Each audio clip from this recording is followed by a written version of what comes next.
My name is Justin Russo. I'm from New York. I am an artist.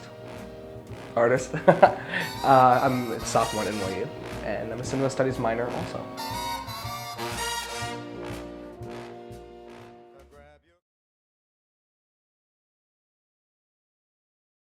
So, you've done a lot of art before in your time, right?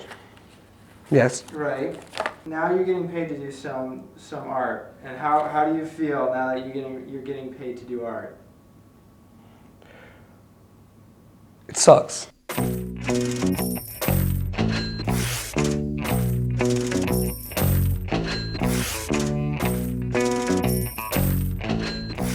think the big misconception is that there are different fields for for all the arts. Obviously, when a writer writes, if they're a journalist, if they are a novelist, depending on their field, if they get paid to write novels, then that's great. But if a novelist gets paid to write articles for a magazine, it's not the same. It's almost like taking away that freedom and that license that they have to create their art through literature, and it's gone. And similarly, for certain artists, it's the conflict between money and art. In my opinion, if you're getting paid to do something that you don't really want to do, but you have to do it for money, it's just not the same. And you don't have not only your heart in it, but you're not committed to the work or the pieces. And even more so, it doesn't feel like it's your own. And that's the big problem that I have between making art for other people and then making art for myself. I think the one advice that I got from it was that there's two separate people if you're an artist. It's the artist who needs to pay rent and who needs to live and eat, and then the artist who needs to create art.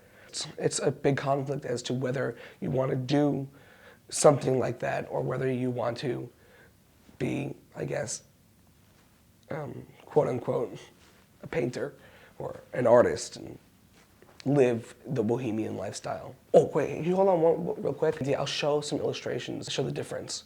Sure. Am I connected to you? Do you want to get it? Here, I'll just. This is a project that I have been working on actually since this past summer. And the concept is, in my opinion, not important as to what I was doing. But more importantly was the fact that I basically had no control over what I can do.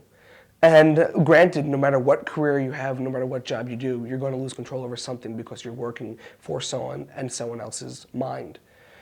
With these pieces, I was drawing a deck of cards, for instance. And as you can tell, I had to redraw and redraw and redraw. I think I drew this piece, for instance, this one card illustration, a good 8 times in a row. This one right here. The final product isn't even here. A lot of the drawings, it's all about changing their minds. For instance, originally they want a certain scene, and then they change their mind and tell me to redraw it in a certain way. And then, these are all different examples as to one of the pieces, 3 different versions of it. And the point is that it's almost tiresome. And at least with this company, I sat there for hours upon hours, and I probably spent a good, in terms of hours altogether, about I can't. Besides the fact that it was over a month of months and months of work, but just meeting with the people who are working on this and sitting at the table for 5 hours at a time, my hand cramped, and drawing it because a piece of hair was out of line or one of the lines was a little too thick.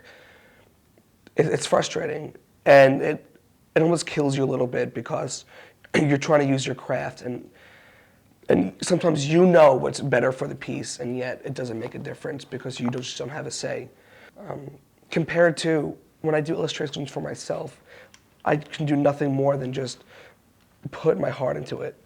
I love creating characters. I love making pieces that I can care for, that mean something to me, that say something about me, that that illustrate not only my abilities but what I love. I mean, every one of these works in here is something that I spent time and time on, but to me it was time well spent.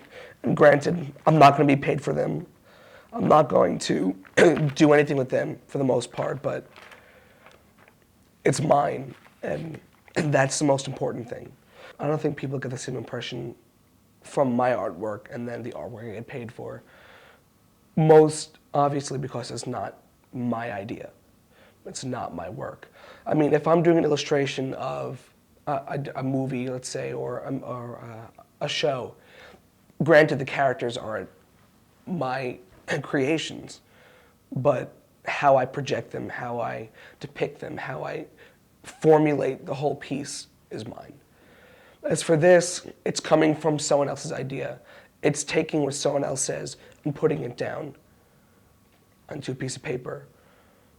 And you know, the best way to, I guess, to use an analogy is in any other situation is when the hierarchy says, I want this done in a certain way, and that's it, and there's no questions asked. If your heart is not in something, which I have to say that my heart really isn't in this work, you're not going to get that same emotion, that same passion, or that same, any of the same feelings that you'd get from looking at any other painting.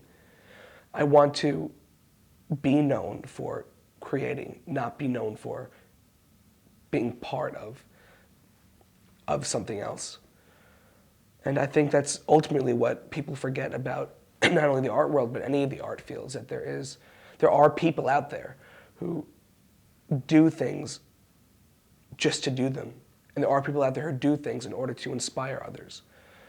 And just as I don't want the past to be forgotten, I don't want that concept to be lost.